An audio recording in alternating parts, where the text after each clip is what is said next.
يا أسود، يا خادم، يا هيه، أليس الذي خلق الهندي هو الذي خلق العربي اليمني؟ أليس رب الأمريكي هو رب ماذا البنغالي؟ ألسنا إخوة مسلمين يشد بعضنا بعضا؟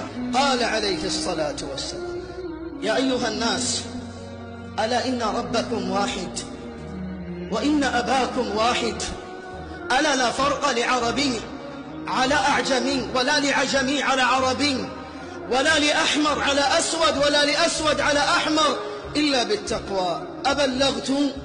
قالوا: نعم بلغت يا رسول الله.